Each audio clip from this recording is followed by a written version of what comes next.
हंडीचं झाकण उघडताच उठणारा धुरकट सुगंध आणि आतमध्ये लाल भडक नाही तर अस्सल काळं झणझणीत मटण. ही रेसिपी फक्त भूक वाढवणार नाही तर 2 घास जास्त खायला भाग पाडणार. मटक्याच्या हंडीत शिजल्यामुळे मसाल्यांचा प्रत्येक स्वाद मटणात असा मुरतो की बोट चाटत राहाल. आज आपण बनवणार आहोत गावाकडची पारंपरिक तिखट आणि एकदम खमंग काळं मटण रेसिपी. तर चला सुरू करूया अशी रेसिपी जी पाहूनच एक प्लेट वाढा असं म्हणावंसं वाटेल. तर रेसिपी पूर्ण बघा आणि रेसिपी जर आवडली असेल तर व्हिडिओला लाईक शेअर कमेंट जरूर करा. चॅनलला एक सबस्क्राईब नक्कीच करा. आता इथे सर्वात आधी गॅसवर ही मटक्याची हंडी ठेवायची आहे. यामध्ये अर्धा पळी तेल टाकून घ्यायचं आणि यामध्ये मी पातीचे कांदे 2 कापून घेतलेले आहेत. हे टाकून घ्यायचे. तुम्ही साधे कांदेसुद्धा टाकू शकता. आणि कांदा छान फ्राय झाल्यानंतर याच्यात 2 चम्मच लसूण आणि अद्रकची पेस्ट टाकून घ्यायची. आता लसूण अद्रकची पेस्ट आणि हा कांदा छान असा फ्राय करून घ्यायचा. त्यानंतर याच्यामध्ये 1 चम्मच हळद टाकायची. परत मिक्स करायचं, फ्राय करून घ्यायचं. आता चवीनुसार मीठ टाकायचं आणि परत मिक्स करायचं आणि याला फ्राय करून घ्यायचं. तर छान असा कांदा परतून घ्यायचा. आणि त्यानंतर मी इथे अर्धा किलो मटण घेतलेलं आहे. मटण छान 2-3 पाण्याने धुवून घ्यायचं. तर हा कांदा फ्राय होण्यासाठी थोडंसं याला झाकून ठेवायचं, म्हणजे थोडीशी वाफ देऊन घ्यायची. आणि कांदा छान फ्राय झाल्यानंतर आता हे धुतलेलं मटण याच्यामध्ये टाकून घ्यायचं. तर मी मटण टाकून घेतलं. मटण टाकल्यानंतर मिक्स करायचं. आता तुम्ही याच्यामध्ये थोडंसं पाणी गरम करून टाकू शकता किंवा थंडसुद्धा टाकू शकता. आता हे मटण आपल्याला कुकरमध्ये न शिजवता या मटक्याच्या हंडीमध्ये शिजवायचं आहे, म्हणून थोडासा जास्त वेळ लागणार आहे शिजण्याकरिता. जर तुम्हाला कुकरमध्ये शिजून नंतर याच्यामध्ये करायचं असेल तर तसंसुद्धा करू शकता. मग कुकरमध्ये शिजवायचं असेल तर कुकरमध्ये टाकायचं आणि चांगलं 8 ते 10 शिट्ट्या काढून घ्यायच्या आणि छान गाळा हे मटण शिजून घ्यायचं. पण इथे मी कुकरमध्ये न शिजवता या हंडीतच शिजवणार आहे, त्यामुळे मला थोडा जास्त वेळ लागणार आहे. पण त्यामुळे या मटणाला खूप छान टेस्ट येणार आहे. आता इथे मी 2 ग्लास पाणी टाकून घेतलं आणि आता याच्यावर आपल्याला झाकण ठेवायचं आहे.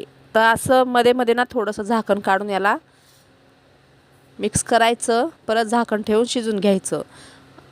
अशा प्रकारे मला अर्धा घंटा लागलेला आहे हे मटण शिजवण्यासाठी. तर तुमच्याकडे जर वेळ नसेल आणि तुम्हाला कुकरमध्ये करायचं असेल तर तुम्ही कुकरमध्ये शिजून घ्या आणि या हंडीमध्ये फोडणी द्या. तसंसुद्धा करू शकता. आता अर्ध्या घंट्यानंतर हे थंड झालेलं आहे आणि थंड झाल्यानंतर याचं मी झाकण काढलं, याला मिक्स केलं. आता याला मी दुसऱ्या टोपामध्ये काढून घेतलं आणि आता याच्यात आपल्याला याला फोडणी देऊन घ्यायची आहे. तर इथे मी परत अर्धा पळी तेल टाकून घेतलं. आता इथे आपल्याला तेल जास्त टाकायचं नाही, कारण या मटणामध्ये चरबी असते. तर आपल्याला तेल जास्त टाकायची गरज पडली नाही.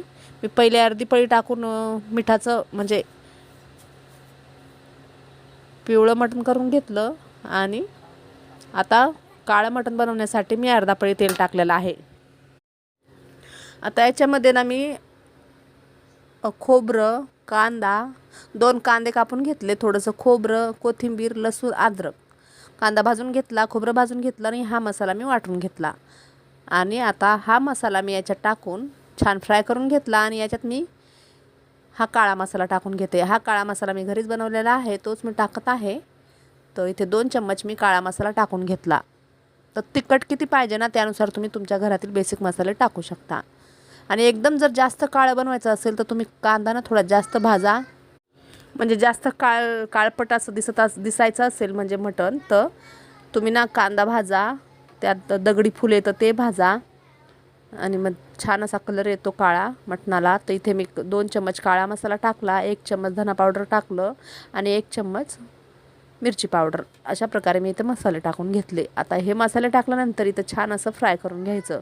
मसाला छान शिजू द्यायचा. आता मिक्सरच्या भांड्यामध्ये मी थोडंसं पाणी टाकलं आणि ते पाणी मी याच्यात टाकून घेतलं. आता ह्या पाण्यामध्ये हे मसाले छान असे आपल्याला तळून घ्यायचे आहे.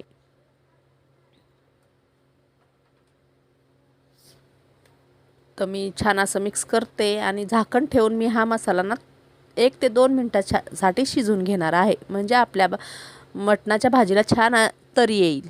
तर इथे मी झाकण काढलेलं आहे, बघू शकता मसाला छान शिजलेला आहे, तेल साईडला सोडलेलं आहे मसाल्याने. आता इथे आपल्याला उकडून घेतलेलं मटण टाकून घ्यायचं. तर मी इथे उकडून घेतलेलं मटण टाकून घेते तर थोडंसं मी साईडला ठेवणार आहे आणि बाकीचं याच्यात टाकून घेणार. तर खूप सोपी रेसिपी आहे, नक्कीच अशा प्रकारे करून बघा आणि व्हिडिओ पूर्ण बघा. जर तुम्हाला व्हिडिओ आवडला तर व्हिडिओला लाईक शेअर कमेंट जरूर करा, चॅनलला एक सबस्क्राईब नक्कीच करा. आता इथे मी उकडलेलं मटण टाकून घेतलं, थोडंसं मी साईडला ठेवलेलं आहे.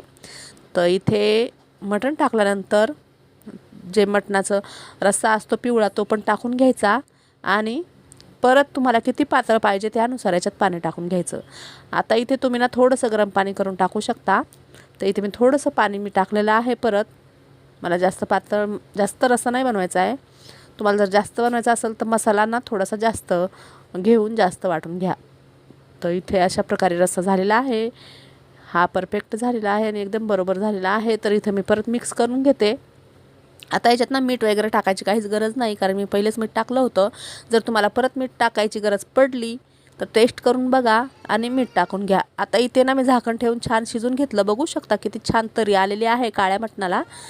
तर इथं आता थोडीशी वरतून कोथिंबीर टाकून घ्यायची. आता मी वरतून कोथिंबीर टाकते आणि हे मटण खाण्यासाठी रेडी झालेलं आहे. याचा ना सुगंध खूप सुटलेला आहे आणि बघताच खाऊशी वाटणारी रेसिपी आहे. तर नक्की करून बघा. आता इथे मी कोथिंबीर टाकून घेतली आणि आता मी एका ताटामध्ये वाढून घेते. तर इथे बघू शकता मटण छान शिजलेलं आहे, रस्सा पण छान झालेला आहे, तरी पण छान आलेली आहे. तर ही मटण रेसिपी रेडी आहे. तर मी ताट घेते, ताटामध्ये वाढून घेते.